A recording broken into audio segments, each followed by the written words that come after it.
Hey guys, welcome back to Ash Echoes. In today's video, we've got less than 5 days left until we get Scarlet in the game, and if you are going to be summoning for her like me, as you can see, we got a ton saved up. There's some preparation you can do for when she comes, some characters you can start building up, or you can start saving your resources now so that you can build her when she comes. I'll also give you a resource to see all the materials you need to upgrade her skills and ascensions so that you can pre-farm her if you want to with the resources that you have. So first of all, like I said, I had been using my stamina to get myself into phase 9 of this. Now that I'm in phase 9, I am in the stage where I'm going to start holding on to all of my my stamina in the inventory, wait for Scarlet to come, and then just dump it. Basically, it's just easier for me than pre-farming because then I don't have to stress about it. I know I'm doing it properly. You guys can do it whichever way you want. You can pre-farm or you can just wait. So that is what I'm going to do. I am going to wait and do that. Now, if you want to know what resources you need for Scarlet, I'll leave this one linked in the description.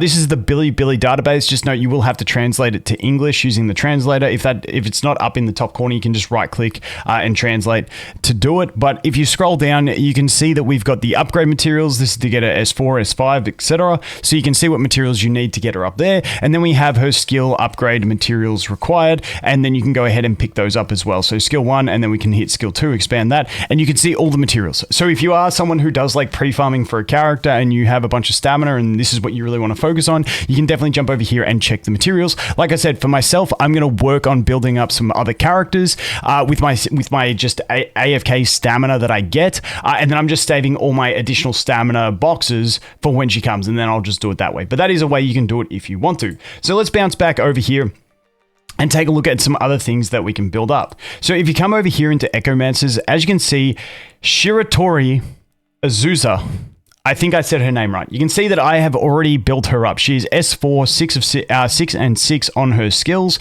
Now, she is one that is going to go hand in hand with Scarlet. She is a great partner for Scarlet. If we take a look at her combat skills, essentially she is another wind damage dealer. She's got this one, which has a really good break, so she's a good breaker.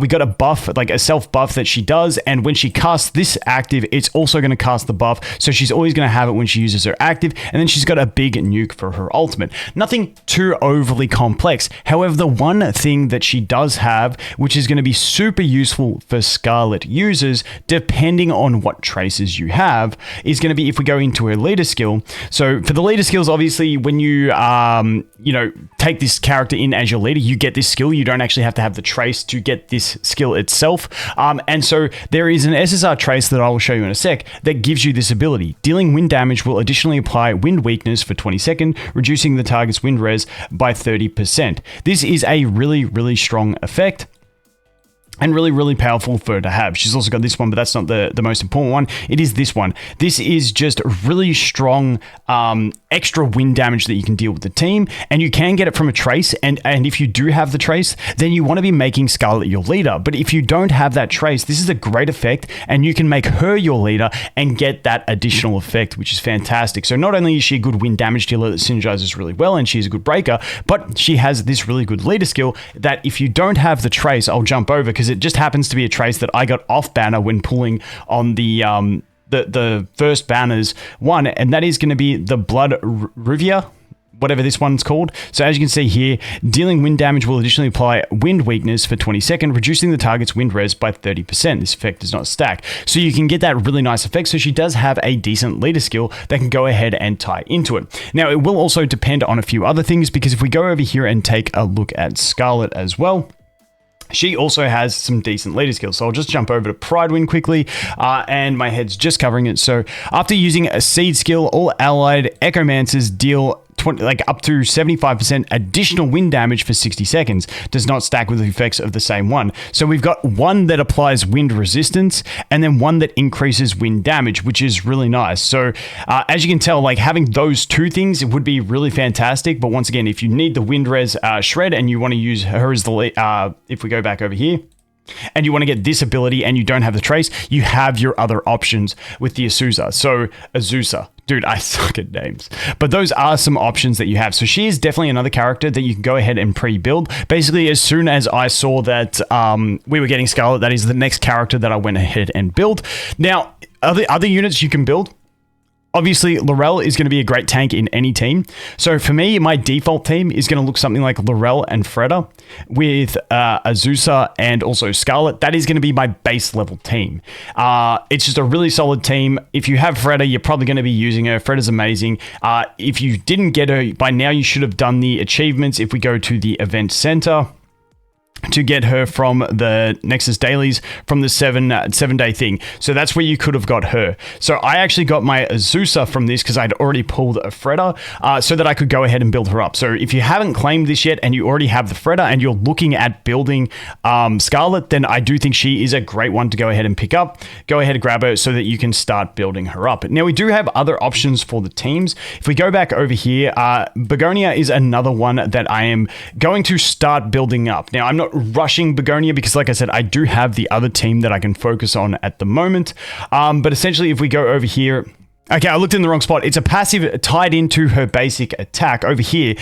Basic attack causes the Wailing Bird to drain 5% of current HP from every other allied Echomancer, increasing their attack speed by 5%. This effect may trigger once every 5 seconds. Each ally Echomancer may gain up to 30% basic attack speed increase from this effect, which lasts until the end of the battle. Now, if you get her into 1 dupe range, which I am not there yet, that will increase up to 50% attack speed. Really, really nice when paired with Scarlet, a really solid buff. So even though she is an ice unit, she's not the wind unit, like the core of what Scarlet is, she has a really, really solid attack speed buff. Plus, she has some really big multipliers, especially if there is only one enemy on the field. So she is just another really good nuker, and you can sort of run her in a no tank team. So that team would look something like Begonia along with Scarlet, along with Azusa, and then also Freda. And the idea is that Scarlet, because when she's doing her wheelies, going around on her motorbike, she